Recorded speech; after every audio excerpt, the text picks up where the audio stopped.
પાટણમાં કોંગ્રેસ પોતાનો ઉમેદવાર જાહેર કરે તે પહેલા જ ભડકો સર્જાયો। પાટણ લોકસભા બેઠક પરથી જગદીશ ઠાકોરની ટિકિટ આપવાની વાત વહેતી થતા આંતરિક વિવાદ સામે આવ્યો, જેમાં કોંગ્રેસના 3 પૂર્વ ધારાસભ્ય, જિલ્લા પંચાયતના પૂર્વ પ્રમુખ સહિત અનેક કાર્યકરોએ રાજીનામા ધર્યા છે। જગદીશ ઠાકોરને ટિકિટ આપવાની વાતનો આ તમામ નેતાઓ વિરોધ કરી રહ્યા છે, જેને લઈને તેમણે રાજીનામા આપીને રોષ વ્યક્ત કર્યો છે। મહત્વની વાત છે કે ઉમેદવાર જાહેર કરતા પહેલા જ કોંગ્રેસમાં ભડકો સર્જાયો છે। કોંગ્રેસના 3 પૂર્વ ધારાસભ્યના રાજીનામા પડી ગયા છે। જિલ્લા પંચાયતના પૂર્વ પ્રમુખે પણ રાજીનામું ધર્યું છે। જગદીશ ઠાકોરની ટિકિટ આપવાની વાત ઉપર વિરોધ થઈ રહ્યો છે। આપણે જણાવી દઈએ કે પાટણને લઈને હજુ પણ કોઈ પણ સહમતિ નથી સધાઈ રહી।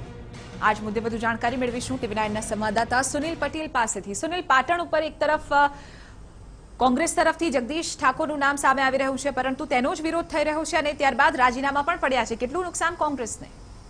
ચોક્કસ ચિત્રા, સમગ્ર જે ઘટના કહી શકાય તો લોકસભા પર પાટણની અંદર ગરમાવો શરૂ થઈ ગયો છે કહી શકાય, કેમ કે જે રીતે પાટણ લોકસભા બેઠક ઉપર કોંગ્રેસમાંથી જે કહી શકાય ઉમેદવારની પસંદગી લઈને ભાજપ પણ એક નજર કરીને બેઠું હતું કે ક્યારેય કોંગ્રેસ પોતાનો ઉમેદવાર જાહેર કરશે, પરંતુ લગભગ હવે નિશ્ચિત છે કે કોંગ્રેસ પોતાની પાટણ બેઠક ઉપર લગભગ જગદીશ ઠાકોરને ટિકિટ આપે તેવી લગભગ નિશ્ચિત વાત સામે આવી છે। તેને જ લઈને જે રીતે પાટણ લોકસભા મત વિસ્તારના પૂર્વ ધારાસભ્યો કહી શકાય જોધાજી ઠાકોર, ચમનજી ઠાકોર, કોંગ્રેસના પૂર્વ ધારાસભ્ય સહિત જિલ્લા પંચાયતના પૂર્વ પ્રમુખો સહિતના જે આગેવાન જે નેતાઓ છે કોંગ્રેસના, તેમને સામૂહિક રાજીનામા કરી દીધા છે।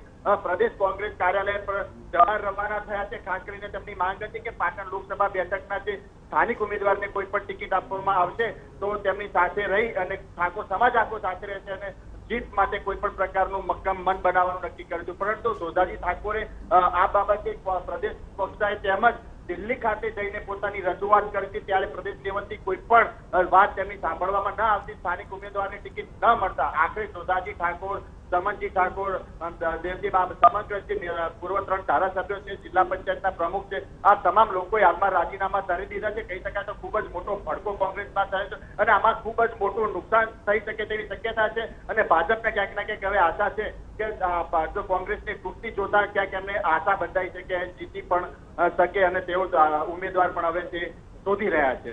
બિલકુલ, આભાર સુનિલ સમગ્ર મામલે જાણકારી આપવા બદલ। તો જગદીશ ઠાકોરને ટિકિટ આપવાની વાત ઉપર વિરોધ થઈ રહ્યો છે, રાજીનામા આપીને અહીં પૂર્વ ધારાસભ્યોએ રોષ વ્યક્ત કર્યો છે।